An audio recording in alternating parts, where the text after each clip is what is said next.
What's up everybody, D-Man back. Welcome to a brand new video, and today Playmates continues to try and make me go bankrupt. Today we will be checking out the new One-Eye from Godzilla Kong the New Empire.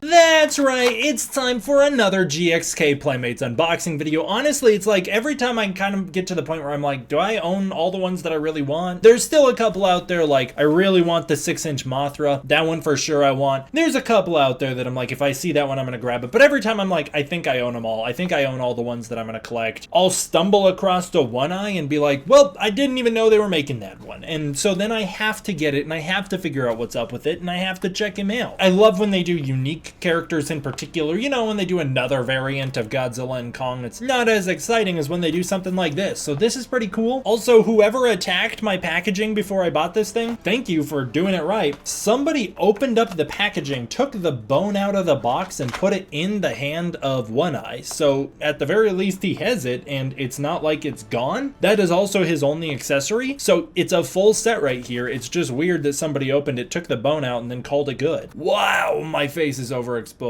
One-Eye is, of course, one of Skar King's red stripes. Is that what they're called? Red stripes? I think so. It's one of Skar King's, like, minion apes from Godzilla Kong the New Empire. I thought it was pretty sick that they made this thing. Would not have expected them to, but it's pretty awesome that they did. Also, I think this is confirmation of what the dude's name is, but apparently his name's One-Eye. He's the one that bullies Suko a bunch during the movie. As always, I think the box looks pretty good. It's obviously the standard Godzilla Kong New Empire boxes that I really like, with the blue going into the pink. I think that looks great. Godzilla and Kong are looking great. Crystals, Godzilla Kong, and then on the back there's a good picture of One-Eye holding the Bone Club, announcing that he is fully articulated and posable. It also gives a little description. One-Eye carries his bone truncheon to dominate great apes and battle anyone who defies their rule. Truncheon, a short thick stick carried as a weapon. Okay, Playmates out here teaching me new words. Hey, let's just get the dude out.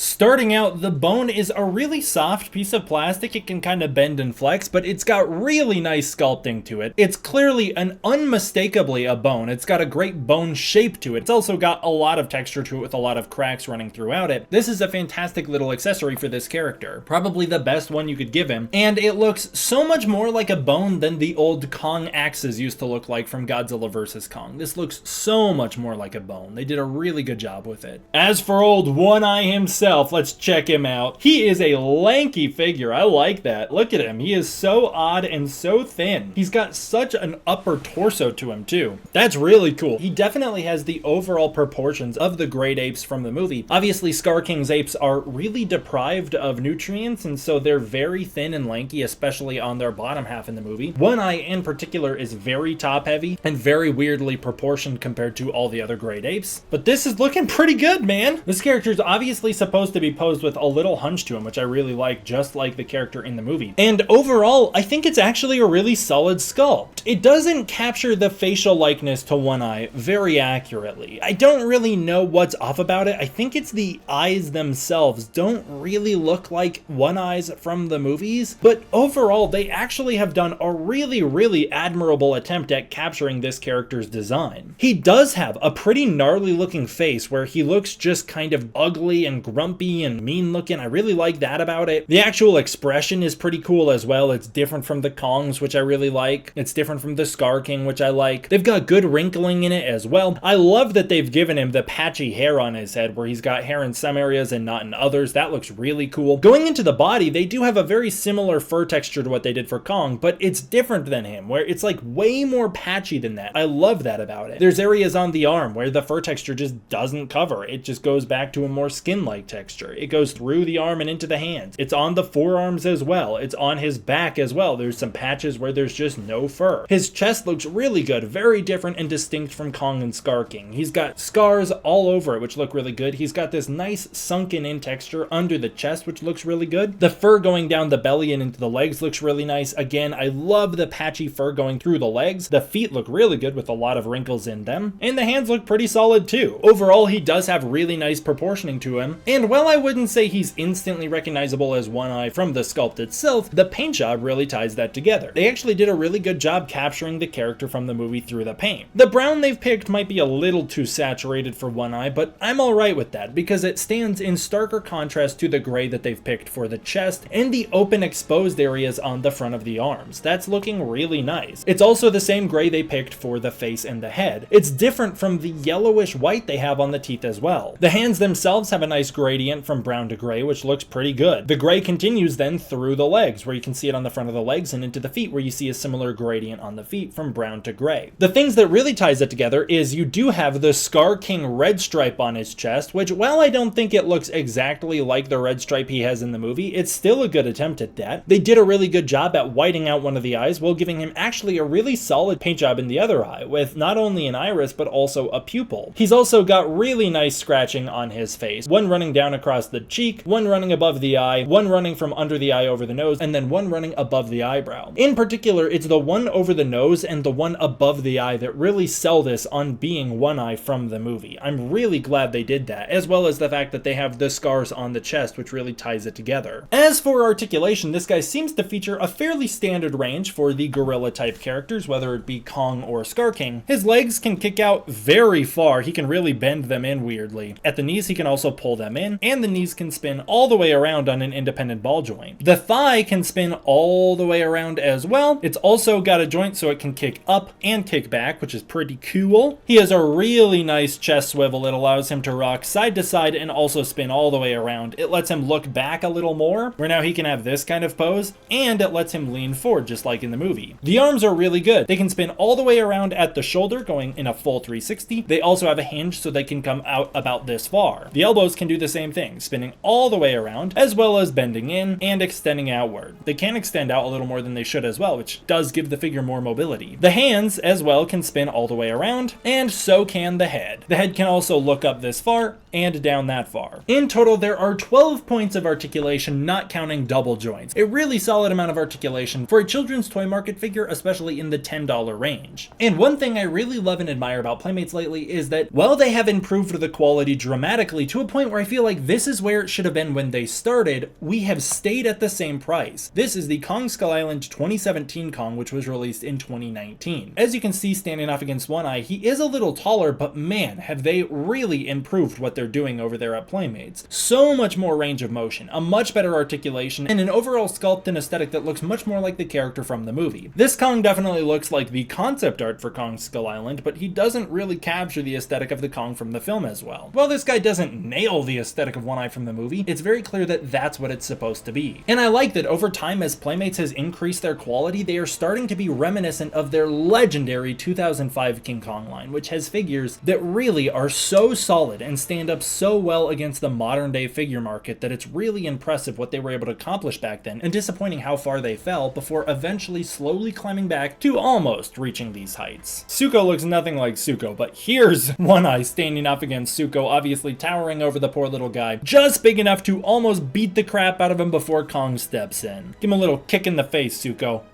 And then here's One-Eye standing off against Kong with the Beast Glove. Poor dude would not stand a chance. And you can see it's entirely its own sculpt. It is not the Kong sculpt at all. Like, the feet don't even look the same. He's got such different arm proportions. He's got such a different body proportion. He's so top heavy, whereas the Kong is like a brick all the way down. Kong's obviously way beefier, way more muscular. Kong is just a bigger figure overall, as he should be. You can really see the difference between these two, and it makes them really stand out from one another. This on a shelf can't be mistaken for the Kong. They are different figures, and they should be. They're different characters. We never got to see this fight, Kong with the Beast Glove against One-Eye, and Kong was really holding back in that fight, and was caught off guard, and was being triple teamed. So let's get one punch for Kong's sake.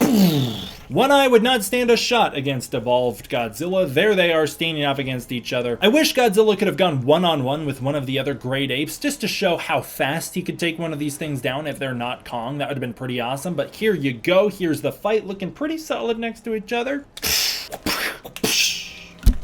Finally, here he is against the figure he most resembles, and that's Skar King, but even this is a different sculpt. While Skar King is similarly top heavy, it's nowhere near to the extent as One-Eye. This is a brand new sculpt. Skar King also features the hair patches on the body, but again, they are in different positions than they are on this One-Eye figure. These two figures look a little more evenly matched. Like, One-Eye looks like if he was to actually go for it, he might stand a shot against Skar King here, at least in figure form. Whoa. Skar King, you're disarmed!